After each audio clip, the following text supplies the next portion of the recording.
आज आपण कुठलंही वाटण न करता अगदी घरीच असलेल्या साहित्यात मस्त चमचमीत शेवग्याची रस्सा भाजी करणार आहोत। खाल्ल्यानंतर चव विसरणार नाही एवढ्या अप्रतिम चवीची ही भाजी तयार होते। नमस्कार, मी वैष्णवी स्वागत करते आपलं वैष्णवीज रेसिपी मध्ये। तर आज आपण झटपट होणारी चमचमीत शेवगाच्या शेंगांची रस्सा भाजी करणार आहोत। त्याकरिता रेसिपी पूर्ण बघा। तसेच वैष्णवीज रेसिपी चॅनलवर तुम्ही नवीन असाल तर चॅनलला नक्कीच सबस्क्राइब करा। तसेच बाजूची बेल आयकॉन देखील क्लिक करा म्हणजे माझ्या नवीन व्हिडिओच्या नोटिफिकेशन तुम्हाला लगेच मिळतील। चला तर मग वेळ न घालवता रेसिपीला सुरुवात करूया।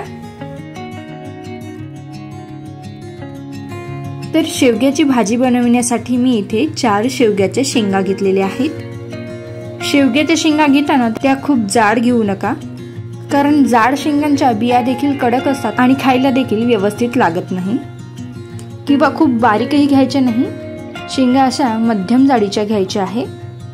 तर ह्या शेंगा आपण कापून घ्यायच्या आहेत। रश्श्यामधील शेवगा करताना किंवा कोणत्याही प्रकारची शेवग्याची भाजी करताना साधारण 2 ते 2.5 इंच शेवग्याचे तुकडे करायचे, म्हणजे त्याच्या आतला गर नीट खाता येतो। तुकडे करून घेतले की अशा पद्धतीने या शेवगाच्या शेंगांचा आपल्याला साल काढून घ्यायचा आहे। अगदीच पूर्ण साल काढून घ्यायची नाही, तर मध्येच थोडं साल काढून घ्यायची आहे। जर आपण पूर्णच साल काढली तर शेंगाचं सगळं गाळ होतो, आणि जर साल न काढता तसंच ठेवलं तर शेवग्याच्या भाजीचा जो मसाला आहे तो शेंगामध्ये आतपर्यंत जात नाही। त्यामुळे अगदी थोडं साल काढून घेऊया। साल काढून घेतल्यानंतर या शेंगा आपल्याला पाण्यामध्ये टाकायच्या आहे। तर सगळ्या शेंगा मी इथे कापून साल काढून पाण्यामध्ये टाकून घेतलेले आहे। शेंगा स्वच्छ धुवून त्यातील पाणी काढून टाकायचं। तर सर्वात अगोदर शेवग्याच्या शेंगा आपण परतवून घेणार आहोत। त्यासाठी कढईमध्ये 2 पळी आपण तेल घेतलेले आहे। तेल हलकसं गरम झाल्यावर यात पाव चमचा हळद टाकायची आणि या सर्व शेंगा आपल्याला परतवून घ्यायच्या आहे। 1 ते 2 मिनिटांसाठी आपण हे शेंगा परतवून घेणार आहोत। शेंगा अशा परतवून घेतल्या की भाजीलाही खूप छान चव येते। शेंगा खूप जास्त शिजवून घेण्याची गरज नाही, फक्त 2 मिनिटे ते आपल्याला लो टू मीडियम फ्लेमवर परतून घ्यायचे आहे। शेंगा परतून झालेले आहे, एका प्लेटमध्ये काढून घेऊया। शेंगा परतून घेतल्यानंतर त्याच तेलात आपण अर्धा चमचा जिरे आणि अर्धा चमचा मोहरी घातलेली आहे। जिरे मोहरी तडतडली की त्यामध्ये एक मध्यम आकाराचा कांदा बारीक चिरून टाकायचा आहे। कांदा आपण तेलात परतवून घेऊया।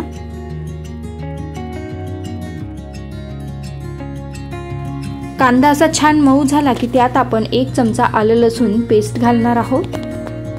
आलं लसूण पेस्ट घालून पुन्हा परतवून घ्यायचं आहे। लसणाचा कच्चेपणा जाईपर्यंत हे आपल्याला परतवून घ्यायचं आहे। यात आता 3 ते 4 चमचे शेंगदाण्याचा कूट टाकायचा। शेंगदाण्याचा कूट वापरल्यामुळे भाजी खूप छान चविष्ट होते, शिवाय ती दाटसरही होण्यास मदत होते। कूट घालून सगळं व्यवस्थित मिक्स करून घेऊया। आता यात 1 टोमॅटो बारीक काप करून घालायचा आहे। यात आपण चवीनुसार मीठ टाकूया, यामुळे टोमॅटो लवकर शिजण्यास मदत होते। टोमॅटो इथे मॅश झालेला आहे। आता यात काही मसाले ऍड करूया। अगदी थोडी आपण हळद घालूया।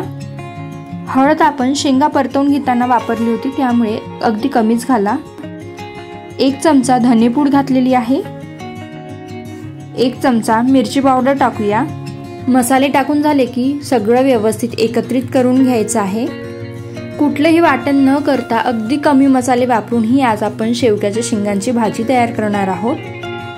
मसाले करपू नये यासाठी अगदी थोडं पाणी घालून परतवून घ्यायचं आहे, मिक्स करून घ्यायचं आहे।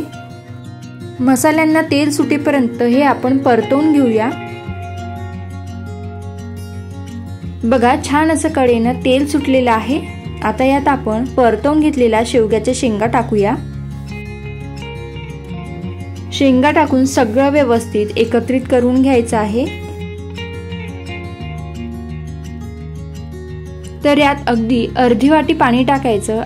शेवग्याच्या शेंगा आपल्याला मसाल्यांबरोबर शिजवून घ्यायचे आहे।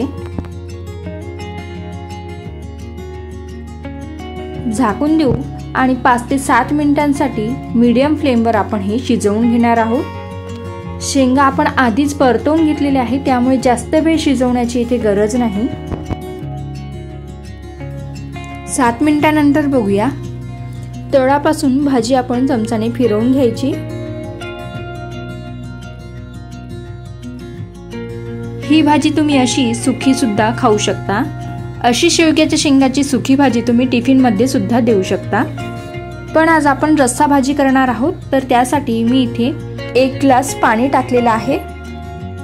तुमच्या गरजेनुसार तुम्ही यात कमी अधिक पाणी ऍड करू शकता।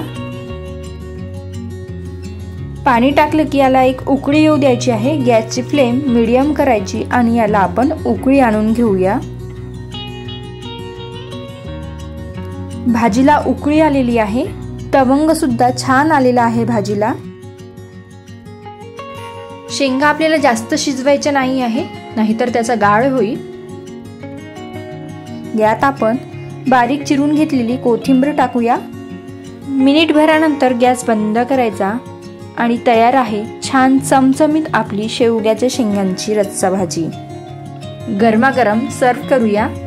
ही भाजी तुम्ही भाकरी चपाती बरोबर खाऊ शकता। तर गरमागरम मस्त चमचमीत कुठलंही वाटण न करता ही शेवग्याच्या शेंगांची भाजी तयार झालेली आहे। तर कशी वाटली आजची रेसिपी आवडल्यास व्हिडिओला लाईक करा, जास्तीत जास्त शेअर करा आणि छान अशा चमचमीत रेसिपी करिता वैष्णवीज रेसिपीला जरूर सबस्क्राईब करा। पुन्हा भेटूया अशाच एका नवीन व्हिडिओ सोबत। तोपर्यंत धन्यवाद।